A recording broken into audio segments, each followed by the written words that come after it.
Welcome back to Business Newsletter Recap.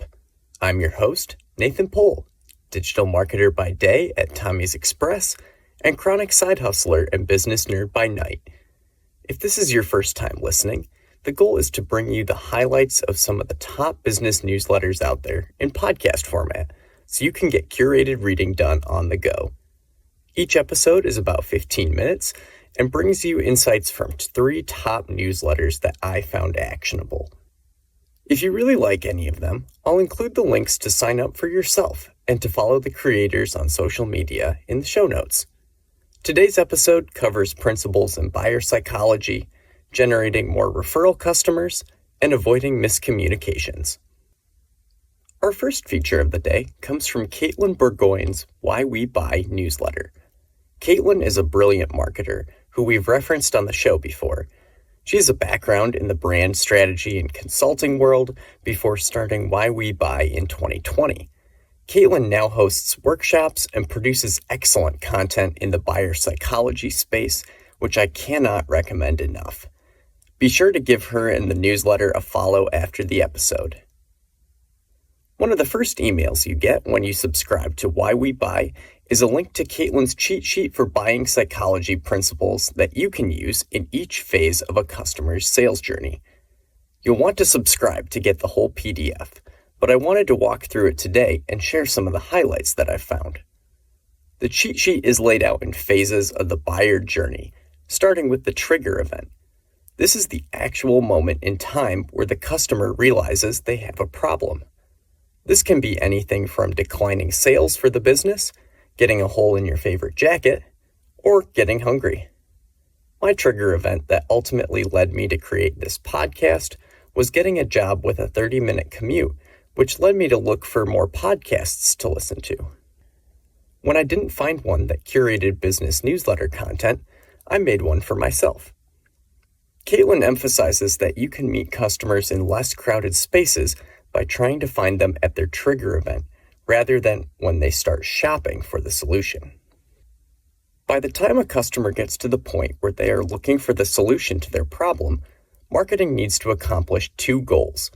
They need to make sure that the customer knows they exist, and at a very high level, know what the company does. Think about how many companies you have heard of and know a little bit about, but have never shopped with them before.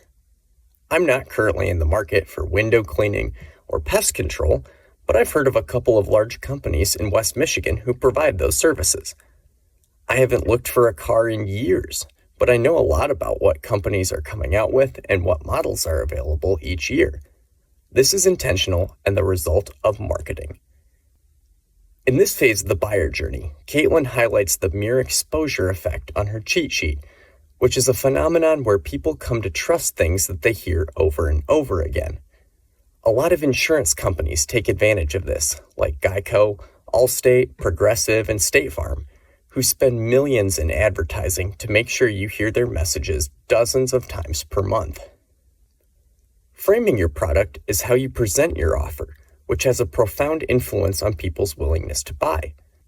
I frame this podcast as the Sportscenter Top 10 of business newsletter content, instantly giving people a point of reference for my show content and building trust by associating my podcast with Sportscenter, one of the most famous media brands in the world. When customers move from looking for potential solutions to deciding between their options, one of the most powerful psychological effects that Katelyn emphasizes is social proof. Think of any retail business and then look up their location on Google. Chances are you've looked at reviews and ratings for a restaurant or a store or a home service provider before visiting or giving them a call. And if you have, you're like most Americans who look at reviews and star ratings when making purchasing decisions. This is because social proof is a really amazing way to gain the trust of consumers, especially when you don't have a years-long relationship with them. The final section of Katelyn's handy framework of psychological principles to use during the buyer's journey is the actual purchase. And since statistically, the people most likely to give you money in the future are the people who have already given you money, she highlights a few great principles to keep your customers coming back.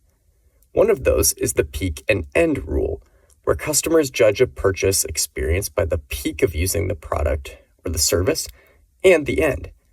You can have a really long wait time, but if you deliver a great experience with a ton of value and then leave them something at the end, they are likely to review you favorably and possibly buy again. You see this in home services businesses where there's a tangible transformation of a part of the home at the end of the project. People are willing to forgive a lot of headache during the project if they are left satisfied with a new fence or a new kitchen or maybe a paint job at the end. Other ways to capitalize this are making your checkout processes really easy to use, sharing warranty information after a purchase to ensure customers feel safe in their decision, or personally calling to ask how the customer enjoyed their experience and offering a thank you gift for being one of the first customers. There are several other marketing principles on Katelyn's cheat sheet, like loss aversion, authority bias, and reciprocity that you'll want to check out, so be sure to subscribe to Why We Buy through the link in the show notes. Trust me, this is one of the most valuable marketing newsletters out there.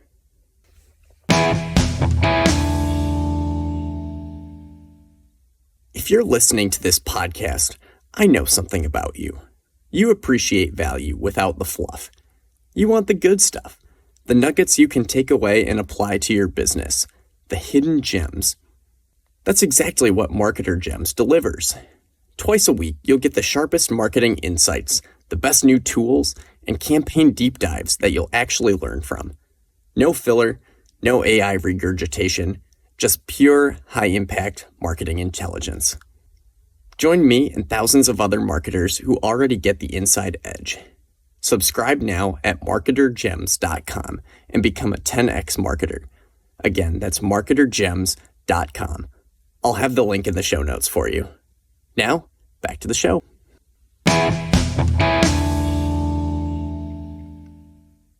The next newsletter highlight of the episode is another new one called AskCMO. It's written by Wouter Teunissen, the founder and owner of Time Media, an agency helping companies advertise in newsletters. He's had a successful track record of selling ads for the Milk Road in the past, which you may have heard about on the My First Million podcast, which is one of my personal favorites. I've enjoyed the interviews that he writes in the AskCMO newsletter, and I'm excited to share this one on how to get more referral customers. Attention is an AI tool that automates meeting follow-ups, CRM updates, and more for scaling sales teams. Wouter caught up with their CEO, Anis Benassour, to get the secrets of how they generate so many referral customers without a referral program. They get 35% of all of their leads from referrals, which might not be surprising if they weren't already doing any marketing or growing very quickly, but it is incredible for a fast-growing startup with tens of millions of dollars in funding. Wouter uncovers that this isn't an accident. Attention uses a few key tactics beyond simply having a good product to attract so many referrals that you will want to take away for your business. The first is that they launch new features to existing customers first. This might not seem like a tactic that instantly jumps to mind when trying to attract referrals, but it gives your customers the feeling of being a VIP.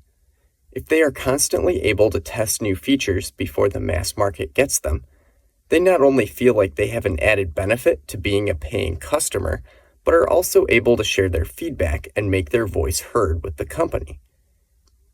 Having used tech platforms that are diligent about collecting and implementing customer feedback, it makes an enormous difference in someone's willingness to share about the company. On top of that, it gives you the benefit of being able to iron out wrinkles in new features with customers who already trust you and won't churn at the first sign of a bug. It's hard to collect product feedback in that safe of an environment. They also encourage LinkedIn shoutouts. As a B2B company, most of Attention's target market is on LinkedIn, so this is often the place that customers will hear about them or look up user feedback. Attention shares that simply asking for loyal customers to give them a shout-out is all it takes to get people to post very kind feedback on the platform, which can then be amplified by members of Attention's team.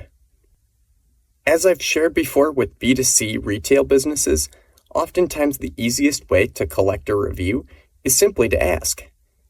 Most people don't leave reviews because they don't think about it, not because they truly don't want to. Another company doing this really well is Beehive. They encourage their user base to post about them on social media and have a product worth posting about, but they also have an active social team and use multiple accounts to amplify the voices of their customers.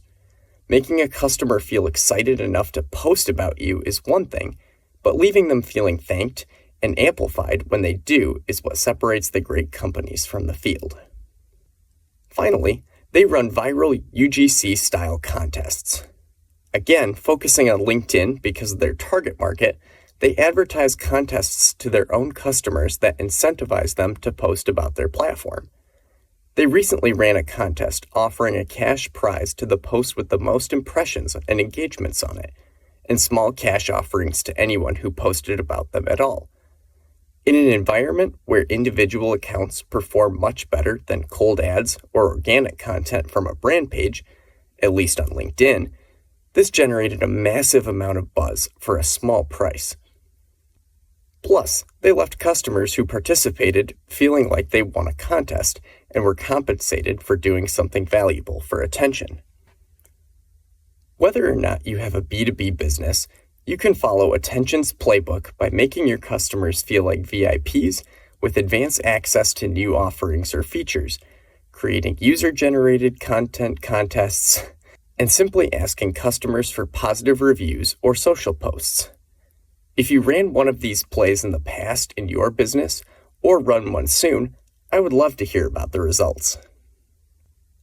The final newsletter of the episode comes from Jason Feifer, who writes the One Thing Better newsletter. Jason is the editor-in-chief of Entrepreneur Magazine, host of multiple podcasts, and is a book author, and his mission is to help people build their companies and careers. I love his social content and listening to his podcasts, and recently started reading his insightful newsletter as well. Jason has been featured on the podcast before, where he talked about storytelling, and this next edition caught my eye for a similar reason. It's about communication, or rather miscommunication, and Jason starts out with a personal story from his own experience building his newsletter. He explains that he used to have a header image for each newsletter that was AI generated because he thought it looked cool. He also made sure to add a tag under the image that said "Made with AI" to make sure people were under no assumptions that he was actually the one creating these pictures. But after he sent out an edition of his newsletter, Jason received a reply from someone who wondered if the entire newsletter was AI generated. At first, he was confused by someone jumping to that conclusion about his newsletter, but then he worked through his two-part framework to help prevent miscommunication. He asked two key questions. What influenced me to make the decision I did? And did my decision, or do my actions, make sense to other people? In this case, Jason talked about his magazine background, where writing from an author was almost always accompanied by an image. And since he didn't always have stock footage available, he used AI, which he gave credit for. But for someone who doesn't have the same background in magazine journalism, an image doesn't necessarily have to accompany the written article, and a credit on the image probably looked weird. As Jason thought about this, he determined that the AI credit might lead people to believe that he wrote an AI-generated newsletter. He then asked his followers if they liked the image he included in the newsletters, and it turns out they really didn't, but not enough to write to him to say that they were terrible. So although the images didn't add anything, and in fact slightly detracted from his writing, no one felt strongly enough about it to actually give him the feedback, which is its own lesson in the importance of seeking out feedback from others. The main takeaway here is that miscommunications happen everywhere. Internal company communication, marketing communication to the public, or interpersonal communication all run a risk of miscommunications happening. This can lead to confusion, frustration, anger, or apathy, all of which we try to avoid. Thinking through what influences my own actions and decisions, and then trying to judge if they make sense to other people, has helped me communicate a lot more clearly. I know we can all think of exceptions to this, but for the most part, people behave logically in their own mind.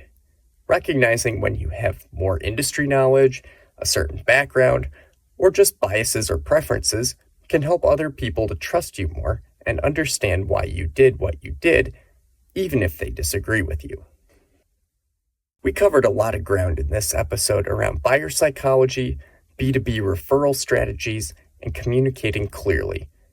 If you had a favorite section, please reach out. I'm trying to collect as much feedback as I can from listeners of the show. My contact information, as well as that of Katelyn Bourgoin, Wouter Teunissen, and Jason Feifer, are in the show notes. And if you liked this episode, send it to the business nerd in your life and check out our earlier episodes as well. Finally, if you enjoyed the episode, it is 100% free to you to leave a rating on Spotify or a subscribe or thumbs up on YouTube or whatever other platform you are listening on right now. I would greatly appreciate it. Thanks as always for listening, and we'll see you next time on the Business Newsletter Recap Podcast.